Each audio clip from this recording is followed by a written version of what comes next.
சின்ன மருமகள்ல அடுத்து நடக்க போகுதுன்னு வாங்க பார்க்கலாம். தமிழ்ச்செல்வி காலேஜ் போறதுக்காக பஸ் ஸ்டாப்ல வெயிட் பண்ணிக்கிட்டு இருக்காங்க. அந்த வழியா தான் காவியாவும் கார்ல வந்துகிட்டு இருக்காங்க. திடீர்னு தமிழுக்கு வயிறு வலிக்கிற மாதிரி இருக்கு. என்ன வயிறு வலிக்குது அப்படின்னு சொல்லி தமிழ் அங்கேருந்து உட்காரலான்னு சொல்லி உட்கார போறாங்க. தமிழுக்கு பிரசவ வலி வந்துருது. தமிழ் அம்மா ஐயோ வயிறு வலிக்குது அப்படின்னு சொல்லிட்டு தமிழ் கத்தவும் அக்கம் பக்கத்துல இருக்கிறவங்க ஐயோ இந்த பிள்ளைக்கு பிரசவ வலி வந்துச்சு போலயே, ஒரு ஆட்டோவை கூப்பிடுங்க இல்லாட்டி ஆம்புலன்ஸ்க்கு போன் பண்ணுங்க அப்படின்னு சொல்லி அங்கே இருக்கிறவங்க அறக்க பறக்க பேச அந்த நேரம்னு பார்த்து ஆட்டோவையும் காணா ஒன்னத்தையும் காணா காவியாவுடைய காரு சரியா அங்கே வருது. அந்த இடத்துல கூட்டமாவும் இருக்கு. என்ன கூட்டமா இருக்கு அப்படின்னு சொல்லி காவியா காரை நிறுத்திட்டு வந்து பாக்குறாங்க. தமிழ் இங்க பிரசவ வழியில துடிச்சுக்கிட்டு இருக்காங்க. ஐயோ தமிழ் அப்படின்னு சொல்லி வேகமா காவியா வர, ஏமா உனக்கு தெரிஞ்ச பொண்ணா அப்படின்னு சொல்லிட்டு காவியா கேட்கவும் ஆமாங்க அப்படின்னு சொல்லி காவியா சொல்லவும், என்னம்மா இது பிரசவ நேரத்துல அதுவும் நிற மாசமா இப்படி ஒத்தாசைக்கு ஆளு கூட இல்லாமையா காலேஜ் போக வருவாங்க, கூட்டிட்டு போமா முதல்ல பிரசவ வலி வந்துருச்சு போல ஆஸ்பத்திரி கூட்டிட்டு போ அப்படின்னு சொல்லி எல்லாரும் சொல்லவும் தமிழை கார்ல ஏத்திக்கிட்டு காவியா ஹாஸ்பிட்டல் வராங்க.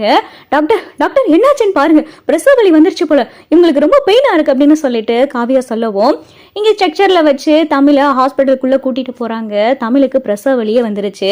அப்பதான் டாக்டர் காவியா கிட்ட வந்து சொல்றாங்க, மா அந்த பொண்ணுக்கு வந்திருக்கிறது டெலிவரி பெயின் தான். அந்த பொண்ணோடைய ஹஸ்பண்ட் அவங்களுடைய ஃபேமிலியில் இருக்கிறவங்க மெம்பர்ஸ் எல்லாம் வர சொல்லுமா, சைன் போடணும். ஆமாம் அந்த பொண்ணோடைய எதுவும் ரிப்போர்ட், ஸ்கேன் ரிப்போர்ட், எதுவும் மெடிக்கல் ரிப்போர்ட் எதுவும் இருக்கா, இருந்தால் வீட்டில் இருந்தால் எடுத்துகிட்டு வர சொல்லுமா அப்படின்னு சொல்லிட்டு டாக்டர் சொல்லவும் சரிங்க டாக்டர் அப்படின்னு சொல்லி காவியா உடனே தமிழோடைய அம்மாவுக்கு போன் பண்றாங்க. தனம் போன் எடுக்கிறாங்க. ஹலோ அப்படின்னு சொல்லி காவியா சொல்லவும், ஆமா நீங்க யார் பேசுறீங்க அப்படின்னு சொல்லி தனம் கேட்கவும், தனம் நான் காவியா பேசுறேன் அப்படின்னு சொல்லி காவியா சொல்லவும், அக்கா சொல்லுங்க அப்படின்னு சொல்லி தனம் சொல்லவும், தனம் இங்க தமிழ் ஹாஸ்பிட்டல் அட்மிட் பண்ணிருக்கு. தமிழ் பஸ் ஸ்டாண்ட்ல நின்னுக்கிட்டு இருந்தாங்க. திடீர்னு பிரசவ வலி வந்துருச்சு. நல்ல நேரம், அந்த நேரம் நான் அந்த பக்கமா வந்தேன். தமிழ ஹாஸ்பிட்டல் அட்மிட் பண்ணிருக்கு. ஐயோ என்ன சொல்றீங்க அப்படின்னு சொல்லி தனம் சொல்லவும், ஆமா தனம் தமிழோடைய பழைய செக்அப் ரிப்போர்ட்லாம் இருக்குல்ல அதெல்லாம் எடுத்துட்டு பக்கத்துல இருக்கிற ஜிஹெச்சுக்கு வா, அம்மா அப்பா கிட்ட சொல்லிடு அப்படின்னு சொல்லிட்டு காவியா சொல்லவும் வேகமா தனம் அம்மா அம்மா அப்படின்னு சொல்லி தனம் கத்திக்கிட்டே வரவும், ஏண்டி எதுக்கு இப்படி கத்துறவா அப்படின்னு சொல்லி வசந்தி கேட்கவும், மா அக்காவை ஹாஸ்பிட்டல் சேர்த்திருக்காங்களாமா, அக்காவுக்கு பிரசவ வலி வந்துருச்சா அப்படின்னு சொல்லி தனம் சொல்லவும், ஐயோ கடவுளே என்னடி சொல்ற அப்படின்னு சொல்லி வசந்தி பதறவும், காவியாக்கா இருக்காங்கல்ல, ஆமா அவங்கதான் அக்காவை பஸ் ஸ்டாண்ட்ல பார்த்து அக்கா பஸ் ஸ்டாண்ட்ல பிரசவ வலி வந்திருக்கும் போல அவங்க தான் ஹாஸ்பிட்டல் சேர்த்திருக்காங்க. நான் இவகிட்ட எத்தனையோ தடவை படிச்சு சொன்னேன், நானும் கூட வரேண்டி சொன்னா அவ கேட்கறாளா அப்படின்னு சொல்லிட்டு வேகமா வசந்தி செல்லப்பாண்டி தானே 3 பேரும் கிளம்பிங்க ஆஸ்பத்திரிக்கு வர. இங்க பிரசவ வார்டுல தமிழ்ச்செல்விக்கு டாக்டர் ட்ரீட்மெண்ட் பண்ணிக்கிட்டு இருக்காங்க. ஐயோ என்ன பண்றது எது பண்றதுன்னு தெரியலையே, நல்ல நேரம் கடவுள் மாதிரி வந்த மணி அப்படின்னு சொல்லிட்டு வசந்தி புலம்பவும், பதட்டப்படாதீங்க நல்லபடியா குழந்தை பிறக்கும் அப்படின்னு சொல்லி காவியா ஆறுதல் சொல்ல, அப்பதான் வசந்தி மனசுக்குள்ள நினைக்கிறாங்க, 2 பிள்ளையாச்சு, ஒரு பிள்ளையை பெத்தெடுக்கிறதே பெரிய பாடு, இதுல 2 பிள்ளை வேறையே, கடவுளே நல்லபடியா தமிழுக்கு பிரசவம் நடக்கணும் அப்படின்னு சொல்லிட்டு வசந்தி இங்க சாமியை கும்பிட்டுக்கிட்டு இருக்காங்க. ஏதானோ அந்த பெரிய வீட்டு அம்மா அவங்க போன் நம்பர் இருக்குல்ல அவங்களுக்கு போன் பண்ணி சேத்த ஆஸ்பத்திரிக்கு வர சொல்லடி, தமிழுக்கு பிரசவ வலி வந்துருச்சு வர சொல்லடி, அவங்க இந்த மாதிரி பிரசவ வலி வந்து ஹாஸ்பிட்டல்ல சேர்த்தா எனக்கு ஒரு போன் பண்ணுன்னு சொன்னாங்க, அவங்களுக்கு ஒரு போன் போடுறேன் அப்படின்னு சொல்லிட்டு வசந்தி சொல்லவும், அப்பதான் காவியா இருங்க நானே போன் பண்றேன் அப்படின்னு சொல்லி காவியா இங்க அப்பத்தாவுக்கு போன் பண்றாங்க.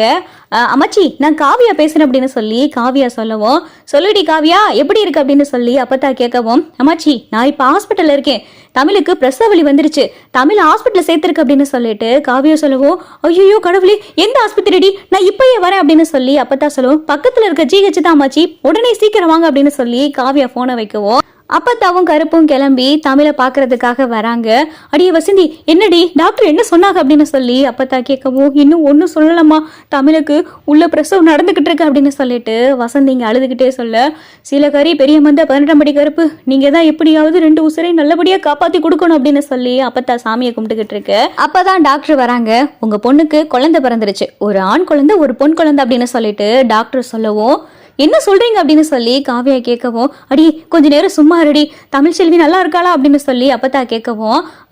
அவங்க நல்லா இருக்காங்க, இப்ப மயக்கத்துல இருக்காங்க டாக்டர், ஒரு சின்ன சந்தேகம், தமிழ்ச்செல்விக்கு 2 குழந்தையும் பிறந்த விஷயம் தெரியுமா அப்படின்னு சொல்லி அப்பத்தா கேட்கவும், இல்ல பாட்டி ஒரு குழந்தை பிறக்கிற தட்டிக்கும் தான் தமிழ் சுயநினைவோட இருந்தாங்க, 2வது குழந்தை பிறக்கிறதுக்கு முன்னாடி தமிழ் மயக்கம் ஆயிட்டாங்க, அதனால 2வது குழந்தை பிறந்தது உங்களுக்கு தெரியுமான்னு எங்களுக்கே தெரியல, அதனால தமிழ்ச்செல்விக்கு இன்னும் மயக்கம் தெரியல, தமிழ்ச்செல்வி இன்னும் மயக்கத்துல தான் இருக்காங்க அப்படின்னு சொல்லிட்டு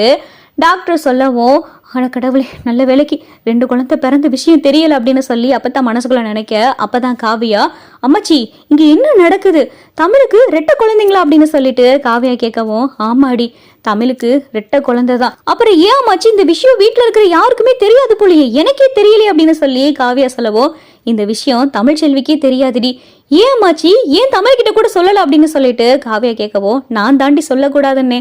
இப்ப வீடு இருக்கிற சூழ்நிலை உனக்கு தெரியும்ல, இப்படி வாழ வேண்டிய வயசுல 2 பேரும் ஆளுக்கு ஒரு பக்கம் பிரிஞ்சு கிடக்காக, இந்த பிள்ளைகளை வச்சு தாண்டி 2 பேத்தையும் சேர்க்கணும். சரி அம்மாச்சி 2 குழந்தை பிறந்துருச்சு, ஒரு குழந்தை தான் தமிழ் வயிற்றுல இருக்குன்னு சொல்லி அவங்க நினைச்சிருக்கலாம், இப்ப இன்னொரு குழந்தை தமிழுக்கு தெரியணும்னு நினைக்கிறீங்களா தெரியக்கூடாதுன்னு நினைக்கிறீங்களா அப்படின்னு சொல்லி காவியா கேட்கவும், அவளுக்கு தெரியக்கூடாதுடி, அவ கண்ணு முழிக்கிறதுக்குள்ள இந்த குழந்தைய எடுத்துட்டு நம்ம வீட்டுக்கு போகணும் அப்படின்னு சொல்லி அப்பதான் சொல்லவும், அப்பதான் வசந்தி, அம்மா என்னன்னு சொல்லுவீங்க, இந்த குழந்தை யாரு குழந்தைன்னு சொல்லுவீங்க, திடீர்னு இந்த குழந்தைய எங்கேயோ இருந்து எடுத்துட்டு வந்தேன்னு சொல்லுவீங்களா அப்படின்னு சொல்லி வசந்தி கேட்கவும், அப்பதான் காவியா, அம்மாச்சி நான் வேணா ஒரு ஐடியா சொல்லவா அப்படின்னு சொல்லி காவியா கேட்கவும், என்னடி என்ன சொல்ல போற அப்படின்னு சொல்லி அப்பத்தா கேட்கவும், இந்த குழந்தைய நான் தத்தெடுத்துக்கிறேனே அப்படின்னு சொல்லிட்டு காவியா கேட்கவும், அப்பதான் அப்பத்தாவும் வசந்தியும் காவியாவே பாக்குறாங்க, என்னடி சொல்ற அப்படின்னு சொல்லி அப்பத்தா கேட்கவும், ஆமாம்மாச்சி உங்களுக்கு சேதுவையும் தமிழ்ச்செல்வியும் சேர்த்து வைக்கிறதுக்கு இந்த குழந்தைங்க தேவை, நான் ஏன் இந்த குழந்தைய ஒரு ஆசிரமத்துல பார்த்தேன், அதனால இந்த குழந்தைய எனக்கு தத்தெடுக்கணும்னு தோணுச்சு, அதனால இந்த குழந்தைய நான் தத்தெடுத்து வளர்க்க போறேன், தத்தெடுத்து வளர்க்கறதுனால இந்த குழந்தைய நான் கொண்டாந்தேன்னு சொன்னா வீட்டுல யாரும் எதுவும் சொல்ல மாட்டாங்கல்ல, இந்த குழந்தையும் அந்த வீட்டுல வளர்ந்த மாதிரி இருக்கும்ல, நானும் இந்த குழந்தைய வளர்த்த மாதிரி இருக்கும்ல, அதனால இந்த குழந்தைய நானே தத்தெடுத்துக்கிறேனே அப்படின்னு சொல்லிட்டு காவியா சொல்லவோ, அப்பத்தாவாலையும் வசந்தியாலையும் எதுவுமே சொல்ல முடியல, அப்பத்தா காவியாவை கட்டி பிடிச்சு அழுகுறாங்க, சரிடி நீ சொன்ன மாதிரியே இந்த குழந்தைய நீ தத்தெடுத்ததாவே வீட்டுல சொல்லுவோம், இந்த குழந்தைய நம்ம இப்ப தூக்கிட்டு போயிருவோம் அப்படின்னு சொல்லிட்டு அப்பத்தா சொல்லவும், சரின்னு சொல்லிட்டு இங்க தமிழ் மயக்கத்துல இருக்கிறாங்க, ஒரு குழந்தைய மட்டும் தமிழ் பக்கத்துல வச்சுட்டு இன்னொரு குழந்தைய காவியா எடுத்துக்கிறாங்க, அம்மாச்சி வாங்க போலாம் அப்படின்னு சொல்லிட்டு காவியா அப்பத்தா 2 பேரும் வீட்டுக்கு கிளம்பிடுறாங்க, ஒரு குழந்தைய எடுத்துக்கிட்டு காவியா கையில குழந்தையோட இங்க வீட்டுக்கு வராங்க, காவியா கையில குழந்தை இருக்கிறத பார்த்ததும் ஈஸ்வரிக்கு ஒரு பயங்கரமான அதிர்ச்சி, என்ன இவ கையில குழந்தையோட வரா அப்படின்னு சொல்லி ஈஸ்வரி அதிர்ச்சியோட பார்க்க, அப்பதான் ராஜாங்கம் சேது மோகனா மலர் எல்லாரும், என்னம்மா யாரு குழந்தை இது அப்படின்னு சொல்லி ராஜாங்கம் கேட்க, மாமா உங்க யாருக்கிட்டையும் சொல்லாம இந்த குழந்தைய நான் தத்தெடுத்திருக்கேன் அப்படின்னு சொல்லிட்டு இங்க காவியா சொல்லவும் ஈஸ்வரிக்கு தலையில இடியே விழுந்த மாதிரி ஆயிருது, என்னது தத்தெடுத்திருக்கேன் அப்படின்னு சொல்லி ஈஸ்வரி அதிர்ச்சியாகவும், அப்பதான் அப்பத்தா, ஏண்டி குழந்தைய தத்தெடுத்திருக்கிறது நல்ல விஷயம் தானே அப்படின்னு சொல்லிட்டு அப்பத்தா சொல்லவும், அத்தை என்ன பேசிக்கிட்டு இருக்கீங்க, ஒரு குழந்தைய பெத்து வளர்க்கறத விட்டுட்டு எங்கேயோ இருந்து ஊரு பேரு தெரியாத ஏதோ ஒரு பிள்ளைய எடுத்துட்டு வந்து தத்தெடுத்து வளர்க்க போறேன்னு சொல்லிக்கிட்டு இருக்கா, இவளுக்கு என்ன கிறுக்கா பிடிச்சிருக்கு அப்படின்னு சொல்லி ஈஸ்வரி சொல்லவும், யாரு என்ன சொன்னாலும் எனக்கு அதை பத்தி கவலை இல்லை, எனக்கு குழந்தைய தத்தெடுத்து வளர்க்கணும்னு தோணுச்சு, அதனால எனக்கு தெரிஞ்ச ஒரு ஆசிரமத்துல சொல்லி வச்சிருந்தேன், அதனால இந்த குழந்தைய நான் தான் வளர்க்க போறேன் அப்படின்னு சொல்லிட்டு ரூமுக்குள்ள பார்த்தா காவியா பாட்டுக்க குழந்தைய கொண்டுட்டு போயிடுறாங்க.